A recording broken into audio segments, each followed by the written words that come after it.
Salut très cher Capricorne, bienvenue sur ma chaîne Intuition des Sérines. J'espère que vous allez bien. Allez, on va commencer tout de suite.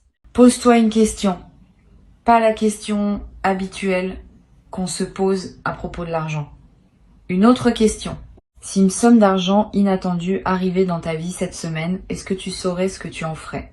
Pas la réponse rapide qui te vient en surface. La vraie réponse. Celle qui dirait quelque chose de vrai sur qui tu es maintenant, sur ce qui te tient vraiment à cœur, sur ce que tu placerais en priorité si la contrainte financière s'allégeait soudainement. Cette question est plus importante qu'on ne le pense, parce que la qualité de ta réponse à cette question détermine en partie la qualité de ce qui s'apprête à arriver dans ta vie. L'argent qui s'approche de toi est réel, il vient. Il a une trajectoire qui converge vers ta réalité concrète et cette trajectoire arrive bientôt à son terme. Mais avant qu'il ne se manifeste, je veux te proposer un dialogue intérieur qui va te permettre de l'accueillir dans des conditions optimales. Parce que recevoir une somme d'argent sans s'être préparé intérieurement est une situation à laquelle beaucoup de personnes ne savent pas répondre adéquatement. Et le résultat, c'est qu'elles laissent filer ce qui leur a été donné sans en tirer le bénéfice durable que la situation aurait permis. Toi, tu vas faire différemment. Tu vas te préparer dès maintenant, par ce dialogue intérieur, pour que la réception soit à la hauteur de ce qui te sera offert. La première chose que je veux te demander de regarder en toi, c'est ta relation actuelle aux questions financières.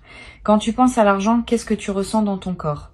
Y a-t-il une crispation dans le ventre, une tension dans la mâchoire, une légère anxiété qui s'installe, ou au contraire une certaine neutralité tranquille? Cette observation honnête de ce qui se passe en toi quand le sujet de l'argent émerge te donne une indication précise de ton état actuel. Si tu remarques une crispation, ce n'est pas grave, mais c'est une information utile. Cela signifie qu'une partie de toi traite encore l'argent comme une source de tension. Et cette partie va devoir être apaisée pour que la somme qui arrive puisse vraiment s'installer dans ton existence sans réactiver d'anciennes anxiétés. L'apaisement de cette zone tendue ne demande pas une thérapie longue. Il demande une simple reconnaissance, suivie d'une intention claire. Tu peux te dire intérieurement, je remarque que je porte de la tension autour de l'argent et j'invite cette tension à se relâcher progressivement. Cette reconnaissance bienveillante, sans drame, suffit souvent à enclencher un processus de détente qui se déploie sur plusieurs jours. Tu n'as pas besoin de faire plus que cela pour le moment. La somme qui arrive va ensuite faire son travail elle-même, en t'offrant l'expérience concrète d'une réception sereine qui désinstalle les vieux automatismes de tension. Ici, sur Intuition des Sirènes, je voudrais que tu réfléchisses maintenant à une seconde question. Si tu n'avais pas à justifier ton choix devant qui que ce soit, à quoi te ferait vraiment plaisir consacrer une partie de cette somme inattendue? Pas le choix raisonnable que tu indiquerais à quelqu'un qui te le demanderait, le choix vrai, celui qui te ferait sourire intérieurement quand tu y penses. Cette question est précieuse parce qu'elle révèle ce qui te nourrit vraiment, indépendamment des injonctions extérieures. Beaucoup de personnes vivent toute leur vie sans répondre honnêtement à cette question. Elles les pensent par devoir, par habitude, par convenance, mais rarement par alignement profond avec ce qui les fait vibrer. Tu vas avoir, avec cette somme qui arrive, l'occasion de faire au moins en partie un choix aligné. Réfléchis à ce que ce choix pourrait être. Ne te censure pas. Si ce qui te ferait vraiment plaisir te paraît trop frivole, trop coûteux, trop inhabituel, regarde quand même cette envie en face. Tu n'es pas obligé de la suivre intégralement, mais tu mérites au moins de la connaître. Beaucoup de personnes étouffent leur vrai désir si vite qu'elles finissent par ne plus savoir ce qu'elles désirent vraiment. Tu peux faire autrement. Tu peux laisser monter à la surface ce que ton cœur veut vraiment, l'examiner avec respect et puis décider ensuite, en pleine conscience, ce que tu en fais. Ce processus de respect du désir authentique est l'un des plus libérateurs qui soit, et la somme qui arrive est une excellente occasion de le pratiquer. L'attention qui figure dans le titre, je veux maintenant te dire ce qu'elle signifie vraiment. Elle ne te demande pas d'être méfiant de la somme qui arrive. Elle te demande d'être attentif à toi-même au moment de la recevoir. Attentif à tes réflexes anciens qui pourraient surgir. Attentif aux automatismes qui voudraient diriger l'utilisation à ta place. Attentif aux pressions extérieures qui pourraient te détourner de ce qui te ressemble vraiment. Cette attention à soi-même est ce qui transforme une somme d'argent ordinaire en levier de transformation personnelle. Sans cette attention, la somme passe et ne laisse pas de traces durables. Avec cette attention, elle devient un point de bascule. Je veux te poser maintenant une troisième question. Quels sont les rêves que tu portais et que tu as mis de côté à cause de contraintes financières? Pas les grands rêves dramatiques. Les petits rêves discrets que tu as renoncé à formuler à voix haute parce qu'ils te paraissaient trop coûteux, une formation que tu voulais suivre, un voyage que tu voulais faire, un objet qui te tient à cœur. Une activité que tu voulais essayer, un don que tu voulais faire à quelqu'un, tous ces petits rêves discrets méritent d'être ressortis du tiroir intérieur où tu les avais rangés. Pas pour culpabiliser de les avoir reportés, pour les revoir avec un œil neuf dans le contexte de la possibilité qui s'ouvre maintenant. Tu vas peu être réalisé en faisant ce travail que certains de ces rêves discrets n'étaient pas si coûteux que tu le pensais. Que d'autres pourraient être réalisés au moins partiellement avec la somme qui arrive, que d'autres encore demanderaient encore un peu de patience mais sont désormais plus accessibles qu'avant. Cette redécouverte de tes propres rêves discrets est l'un des cadeaux indirects de la situation qui s'ouvre. Tu vas peu être trouvé dans cette liste une ou deux choses que tu peux désormais te permettre et qui vont enrichir ta vie d'une manière que tu n'avais plus espéré depuis longtemps. Sur Intuition des Sirènes, je tiens à préciser une chose qui peut éviter une erreur commune. Quand une somme d'argent arrive, beaucoup de personnes se précipitent pour réaliser plusieurs rêves en même temps, parce qu'elles ont peur que la somme se dissipe avant d'avoir tout couvert. Cette précipitation produit souvent une dispersion qui dilue le plaisir de chaque rêve réalisé. Mieux vaut choisir un ou deux rêves à honorer pleinement et garder le reste pour plus tard, quand d'autres opportunités se présenteront. La concentration est l'ami de la qualité. La dispersion est l'ennemi de la satisfaction. Cette compréhension simple peut transformer la manière dont tu utiliseras ce qui te sera donné.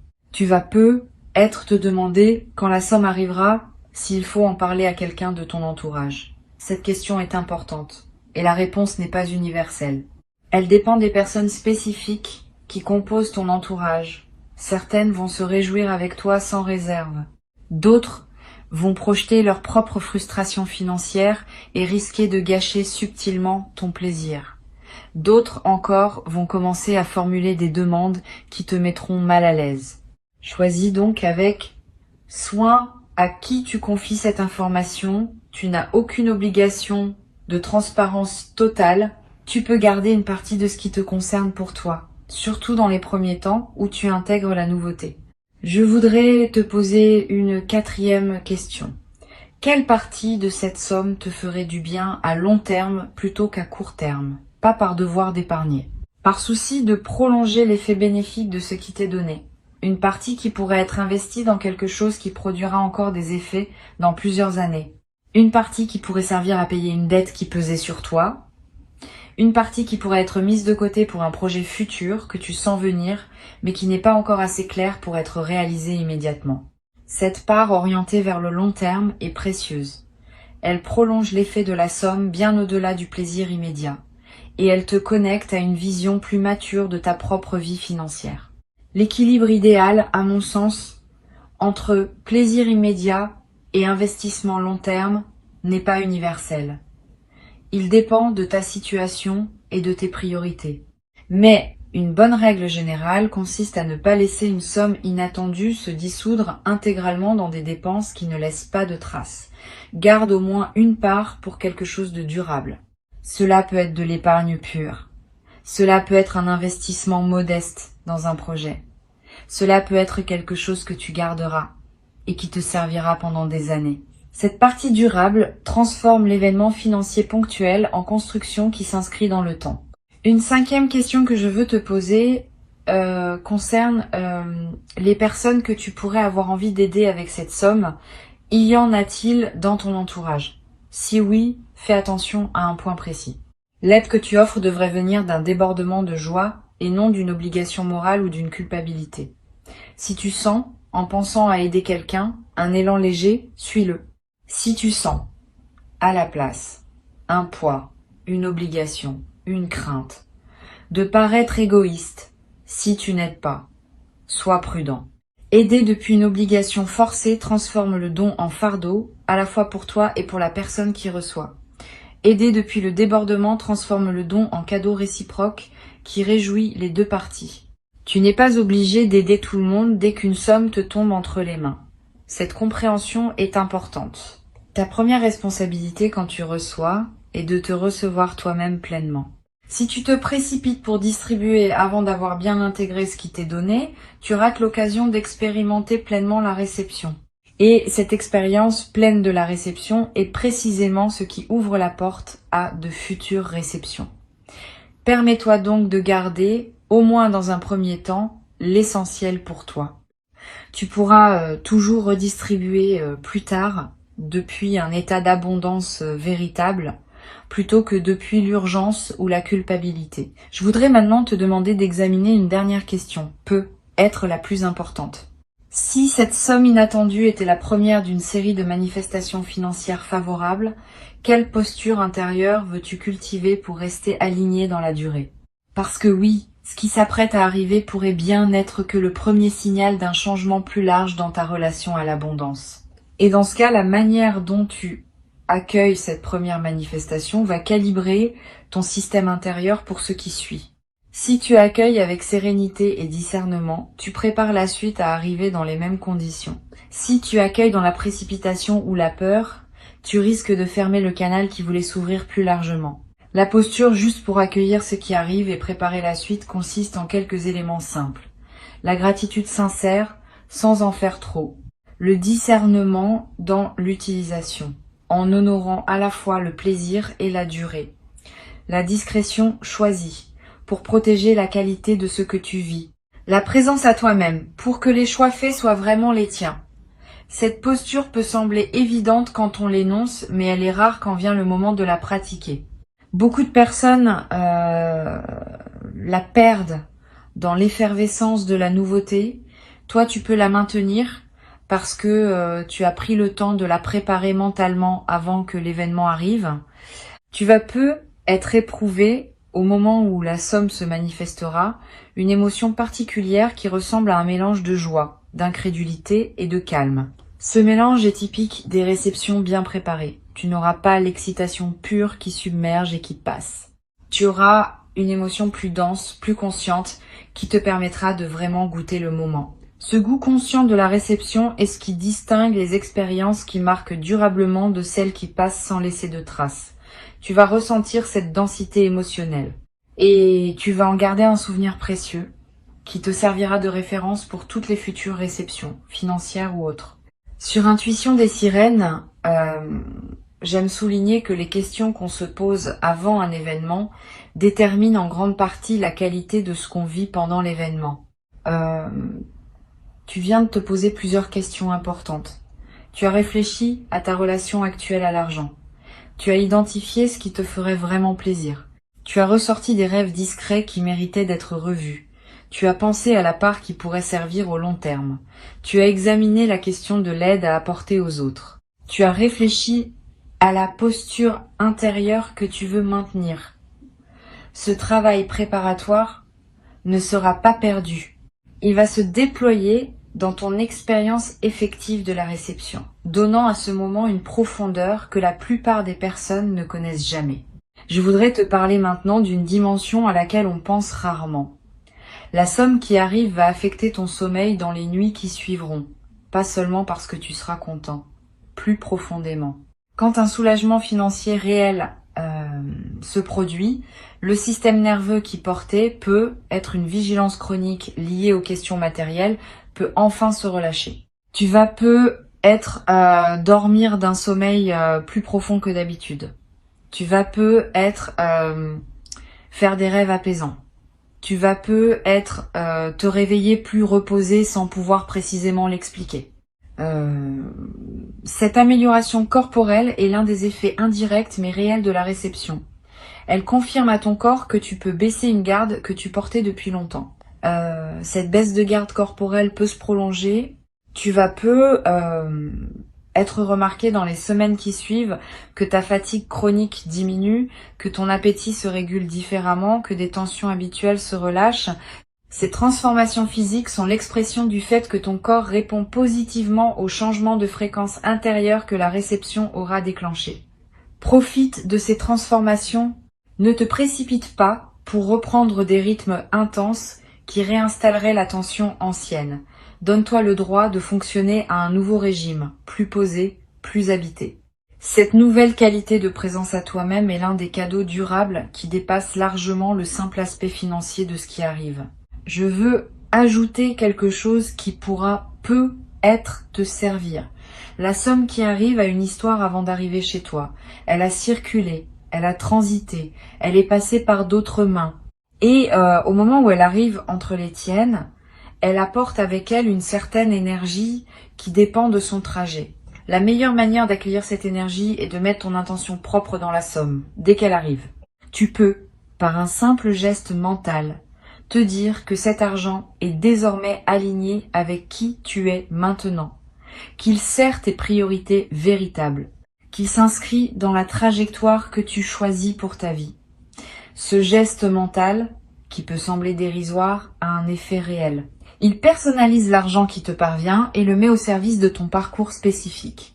Une autre dimension précieuse concerne la manière dont tu pourras parler de cette expérience plus tard, quand elle sera devenue un souvenir. Tu raconteras peut-être cette histoire à des proches, à des enfants, à des amis qui traverseront des phases plus difficiles. Et la manière dont tu raconteras va déterminer en partie l'effet inspirant ou non de ton récit. Si tu le racontes comme une chance pure qui pourrait ne plus jamais se reproduire, tu enfermes ce qui pourrait inspirer dans une narration close. Si tu le racontes comme la confirmation que les choses peuvent encore changer même quand on n'y croit plus, tu offres à tes interlocuteurs un témoignage qui peut nourrir leur propre espérance. Choisis cette deuxième manière de raconter. Elle sert non seulement les autres, mais aussi toi-même, parce que la narration que tu choisis influence en retour la fréquence à laquelle tu attireras d'autres expériences similaires. Tu vas être également développé à travers cette expérience un nouveau rapport à ce qu'on appelle la chance. Beaucoup de personnes croient à une chance aveugle qui distribue ses faveurs au hasard, et elles attendent passivement que cette chance les choisisse. Cette croyance est partiellement fausse. Ce qu'on appelle la chance est en grande partie le produit d'un alignement intérieur qui s'est construit sur une longue durée. Tu n'as pas eu de chance par hasard. Tu as cultivé les conditions qui rendent possible la manifestation de ce qui arrive maintenant. Cette compréhension change ta posture pour la suite. Tu cesses d'attendre passivement la chance. Tu commences à cultiver consciemment les conditions qui rendent les bonnes choses plus probables. Et cette cultivation active va produire ses fruits encore longtemps après l'événement initial. Je voudrais te transmettre une dernière chose avant de te laisser. La somme inattendue qui arrive est le messager d'un message plus large. Le message dit que tu es entré dans une nouvelle phase de ton rapport à l'abondance. Une phase où ce que tu portes intérieurement commence à se traduire en ressources extérieures. Cette traduction n'est pas magique. Elle suit des lois subtiles qui régissent la circulation de l'énergie entre l'intérieur et l'extérieur. Tu as nourri ton intérieur. Tu as travaillé ce que tu portais. Tu as développé une qualité de présence qui correspond désormais à un certain niveau de réception extérieure. La somme qui arrive est l'une des premières confirmations de ce nouvel équilibre. D'autres confirmations suivront, sous des formes diverses, financières et non financières. Reste donc ouvert à la suite. Ne t'attache pas à ce que la prochaine confirmation prenne exactement la même forme que celle qui arrive maintenant. Elle pourrait prendre la forme d'une opportunité professionnelle, d'une rencontre fructueuse, d'une idée qui se concrétise, d'une porte qui s'ouvre dans un domaine que tu n'avais pas anticipé. Tout cela appartient à la même séquence d'ouverture qui a commencé en toi et qui se déploie maintenant dans le monde extérieur. Ta tâche, c'est de rester aligné avec ce qui se passe. De ne pas saboter par anxiété ce qui veut s'installer durablement. De ne pas non plus te reposer sur ce qui se manifeste comme s'il n'y avait plus rien à faire. La cultivation continue de l'alignement intérieur reste essentielle. Sans elle, le canal se referme. Avec elle, le canal s'élargit progressivement. Reçois donc ce qui arrive avec la qualité de présence que tu as construite à travers les questions que tu viens de te poser. Tu es préparé. Avant de te quitter pleinement, je veux te transmettre encore plusieurs perspectives qui vont enrichir ta préparation à ce moment de réception. La première concerne la qualité du premier moment où tu prendras conscience que la somme est effectivement là, dans ta réalité. Ce premier moment est précieux. Il ne se reproduit pas. Tu peux choisir de le traverser dans la précipitation ou de le ralentir pour vraiment le savourer. Je te recommande la deuxième option. Quand tu auras la confirmation que la somme est là, prends quelques minutes simplement pour respirer avec cette information. Ne fais rien tout de suite. Pas de calcul, pas de plan. Juste une présence à ce qui vient de se produire. Ce simple ralentissement transforme un événement en expérience consciente et il imprime dans ta mémoire un souvenir qui te servira longtemps. Une deuxième perspective importante, tu vas peut-être avoir dans les jours qui précèdent la manifestation des intuitions qui te traversent sans que tu puisses les justifier rationnellement. Tu vas peut-être sentir que quelque chose se prépare. Tu vas peut-être avoir des rêves qui contiennent des images d'eau, de pluie, de fleuves, qui dans le langage symbolique évoquent souvent l'arrivée de ressources. Tu vas être remarqué des chiffres qui reviennent dans ton environnement. Ne disqualifie pas ces signes, ils ne sont pas des hasards. Ils sont la manière dont ton intuition capte l'approche de la manifestation et te le signale par les canaux qui lui sont disponibles. Note ces signes si tu en remarques. Ils confirmeront, après coup, que ton système intuitif fonctionne bien. Tu vas peut-être également ressentir, à un moment précédant la manifestation, une sensation de calme inhabituelle. Comme si une tension chronique que tu portais depuis longtemps autour des questions financières s'était relâchée sans cause apparente. Cette détente préalable est un signal très fiable de l'approche de la manifestation. Ton système intérieur sait avant ton mental conscient que quelque chose va se débloquer et il commence à se détendre par anticipation. Quand tu remarques cette détente, ne la disperse pas dans des activités intenses. Reste avec elle, habite-la. Cette qualité d'attente détendue est précisément ce qui prépare la réception de qualité. Je voudrais te parler de la qualité de la lumière qui semble changer parfois dans les moments importants de notre vie. Tu vas être remarqué le jour où la somme arrivera ou dans les jours qui suivent que la lumière du soleil te paraît avoir une qualité particulière, plus dorée, plus présente, plus chargée d'une signification que tu pressens sans pouvoir l'expliquer. Cette modification subjective de la lumière est l'une des manifestations les plus subtiles des phases où la grâce se déploie dans une vie. Elle reflète le fait que ta perception elle-même est en train de s'élargir. Et cette perception élargie te permet de capter dans le réel des dimensions qui te restaient inaccessibles auparavant. Profite de ce changement de lumière intérieure. Il accompagne ce que tu vis et lui donne une saveur particulière. Une troisième perspective concerne la manière dont la somme va modifier subtilement ton rapport à ton emploi du temps. Avant la manifestation, peut être que tu courais après le temps.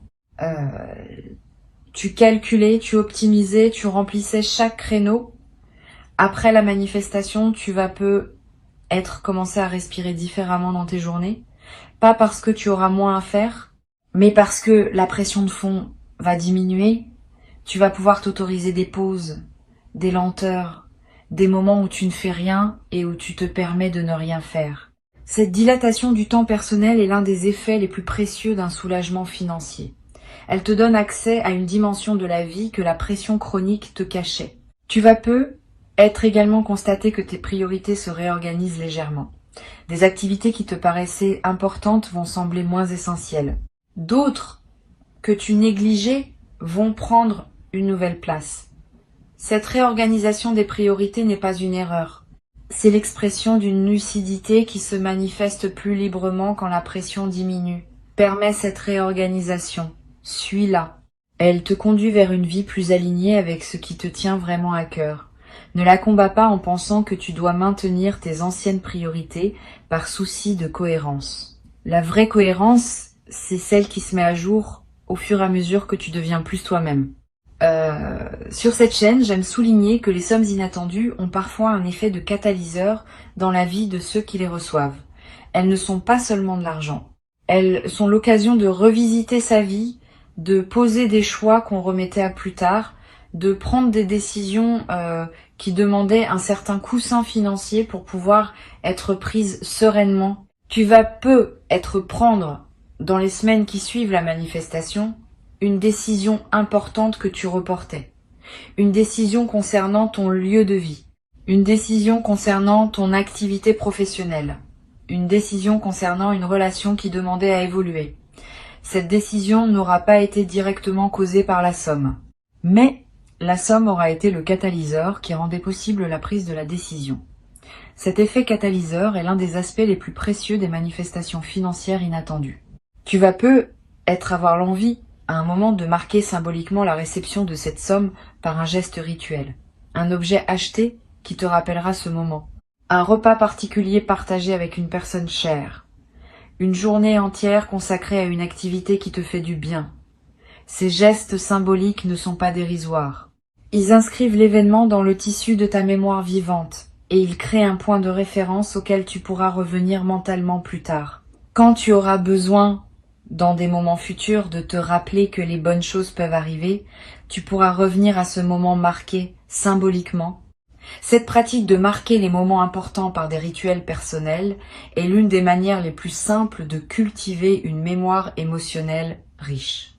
Tu vas également être commencé à voir l'argent autrement, plus largement, pas seulement comme une ressource pour acheter des choses, comme une énergie qui circule à travers toi, qui te traverse, qui peut être orientée vers ce qui te ressemble.